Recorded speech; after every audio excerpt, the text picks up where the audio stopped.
Assalamualaikum teman-teman, baik lagi di 1945.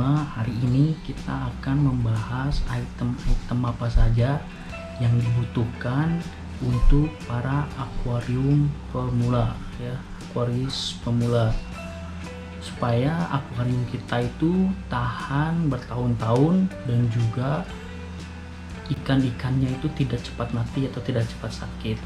Nah, apa aja barang-barang yang perlu dibeli, yang diperlukan untuk akuarium kita? Ayo kita cek. Nah, yang pertama adalah akuarium. Akuarium ini tergantung dengan ukuran luas rumah kita, kamar kita ya. Dan kita bisa mulai dari akuarium yang kecil ataupun bisa langsung dengan akuarium yang lebih besar.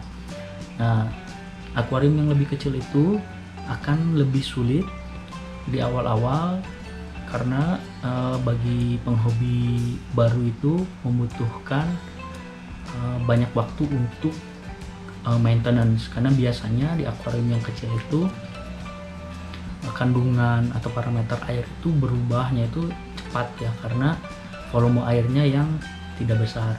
Nah, tapi untuk akuarium yang besar tentu saja itu akan lebih mudah, tetapi lebih mahal ya.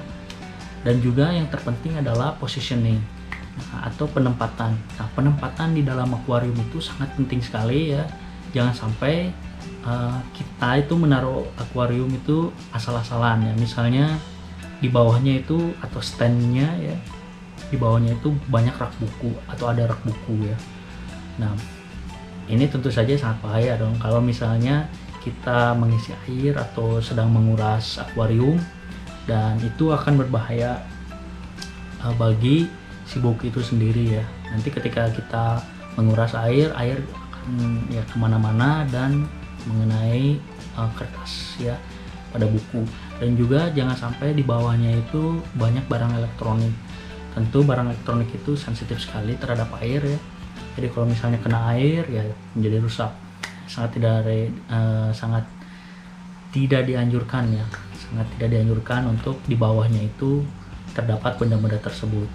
Dan juga sangat tidak disarankan kalau posisi akuarium itu di dekat jendela. Kenapa? Karena di dekat jendela itu biasanya banyak sekali sumber cahaya yang menyebabkan akuarium kita itu diserang algae ya, dan menjadi hijau. Itu biasanya itu ya, di akuarium itu jadi hijau dan menjadi tidak indah. Dan apabila bukan hanya akuarium biasa atau di dalamnya ada tanamannya itu juga akan suffering ya dari algae yang menutupi si tanaman tersebut. Nah, yang kedua adalah akuarium filter. Nah, di akuarium filter itu biasanya ada 3 jenis ya yang selalu dipakai.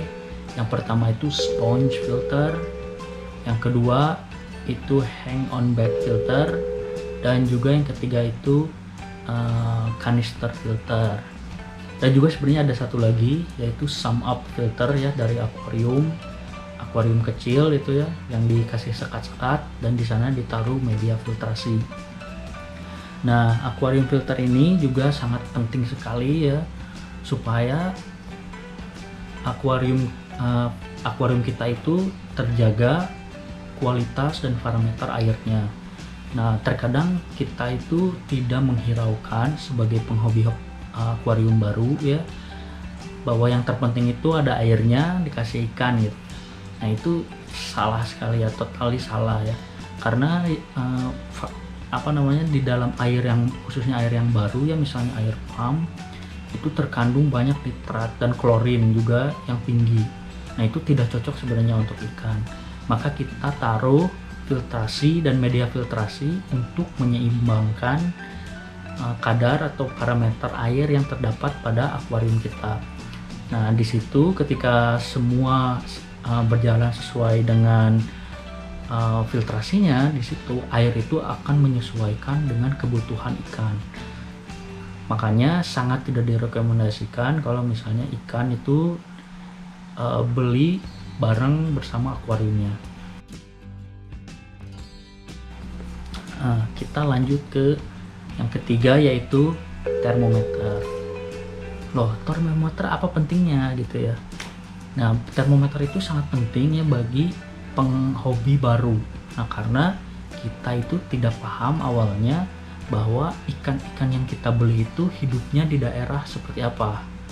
Nah, ada yang ikan-ikan yang ikan tropis itu biasa yang kita beli untuk akuarium ikan hias ya. Dan juga ada beberapa ikan yang sebenarnya itu hidup di suhu yang sangat rendah, misalnya seperti ikan koki ya, goldfish itu biasanya itu hidupnya di suhu rendah gitu kan, tidak cocok disatukan ke dalam akuarium yang memiliki temperatur yang cukup tinggi. Maka termometer ini sangat diperlukan ya, sesuai dengan daerah di mana kita tempat tinggal. Misalnya kita tinggal di Jakarta atau di daerah pesisir pantai misalnya, itu kan suhunya tinggi sekali. Nah, itu sangat tidak direkomendasikan untuk membeli ikan-ikan yang hidup atau habitatnya di suhu yang sangat rendah.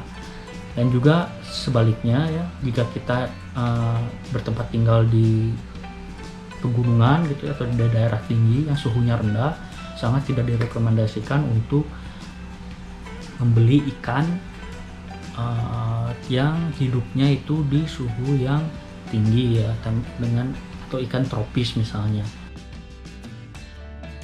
Yang selanjutnya yaitu heater ya. Nah, untuk menjembatani hal tadi ya mengenai temperatur atau suhu di dalam akuarium, maka heater ini sangat penting ya. Heater ini bisa menstabilkan temperatur atau suhu di dalam akuarium. Jadi misalnya kalau kita tinggal di khususnya yang tinggal di daerah tinggi ya atau di pegunungan, kita bisa memelihara ikan tropis karena kita men-setup heater di dalamnya supaya supaya temperatur air itu naik ya, dan sesuai dengan kebutuhan ikan yang hidup habitat aslinya yaitu di suhu yang panas. Nah, heater juga sangat penting ya sebenarnya ketika ada perubahan cuaca. Nah, perubahan cuaca itu biasanya temperatur itu berubah ya, sangat drastis. Nah, ini sangat berbahaya bagi ikan karena bisa membuat ikan itu sakit bahkan mati. Maka heater ini sangat direkomendasikan di dalam akuarium, khususnya akuarium para pemula, supaya kita tidak melihat ikan kita mati gitu ya. Nah, yang selanjutnya adalah bakteri starter. Nah, untuk penghobi akuarium baru, banyak yang tidak tahu bahwa bakteri starter itu sangat penting ya untuk akuarium yang baru di setup. Nah, kenapa? Karena air yang baru masuk itu kandungan parameter airnya itu sangat buruk ya sebenarnya untuk ikan ya, karena ada klorinnya, klorinatnya tinggi sekali di situ ya, dan juga nitratnya tinggi sekali. Nah, dibutuhkan bakteri starter ini ya, yang nanti itu akan masuk ke dalam filtrasi atau mengendap dalam substrat ya, supaya bisa memecah kandungan-kandungan kimia yang ada pada air. Nah, misalnya bakteri starter itu dimasukkan ya dan ditunggu beberapa hari atau beberapa minggu sampai misalnya kita tes bahwa airnya itu memiliki kandungan klorin dan zat nitratnya itu rendah.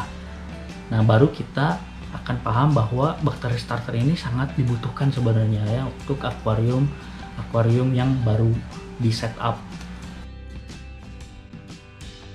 Yang selanjutnya adalah aquarium cycle.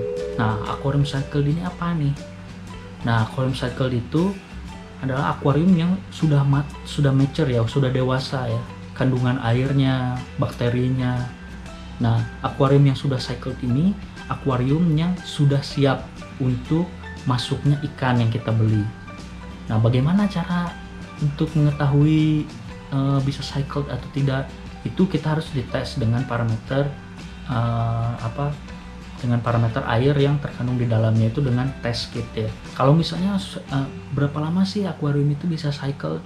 Nah, penghobi yang dulu ya itu merekomendasikan tank mereka itu ya untuk didiamkan air dan filtrasi berjalan itu selama 1 bulan sampai 3 bulan.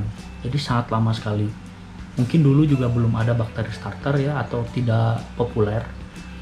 Nah, dulu itu dibiarkan selama 1 sampai 3 bulan gitu ya. Setiap minggunya dilakukan pengurasan air sebesar 20% atau 30%.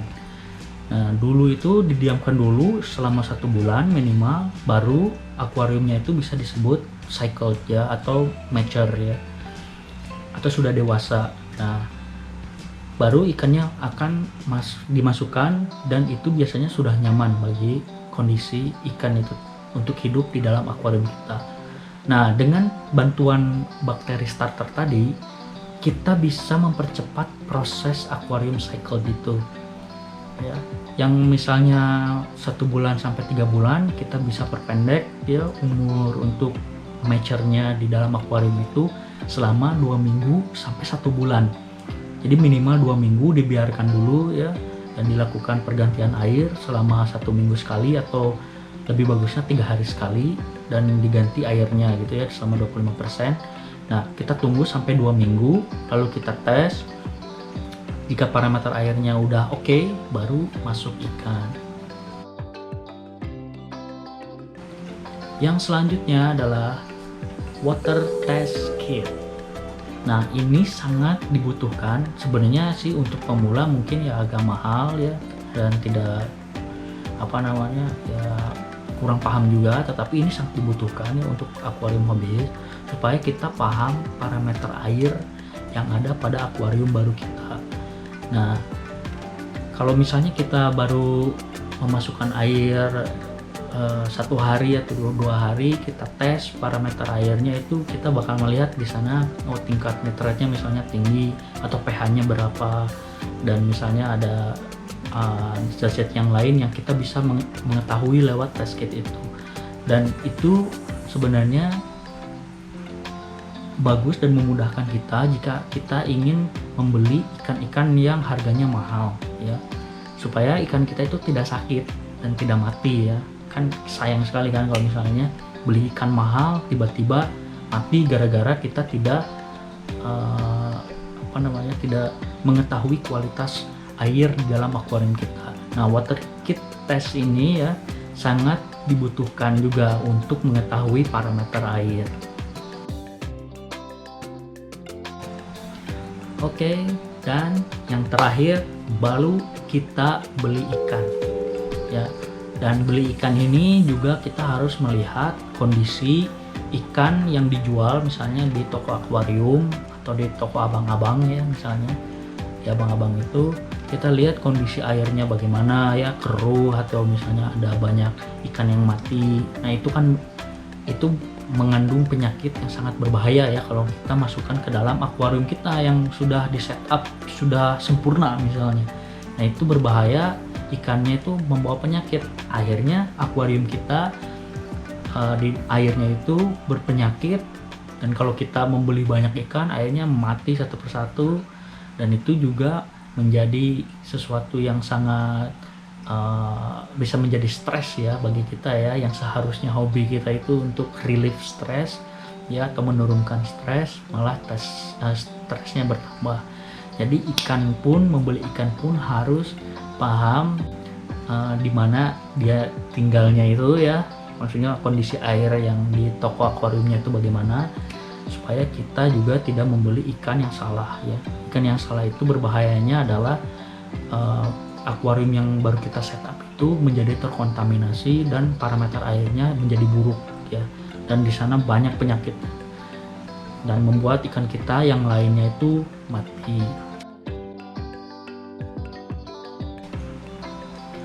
Oke teman-teman, itu aja yang bisa saya sharing ya mengenai pengalaman apa yang dibutuhkan sebenarnya untuk para penghobi baru ya di dalam akuarium, supaya akuarium kita itu bisa bertahan lama ya, dan juga kita tidak menyesal pada akhirnya kalau misalnya ikan kita mati ya gara-garanya ketidaktahuan itu ya. Jadi stay tune ya di dalam channel ini, terus pantau juga update video-video terbaru kita tentang review ikan-ikan yang dijual di Amerika Serikat. Terima kasih. Wassalamualaikum warahmatullahi wabarakatuh. Tetap bersabar.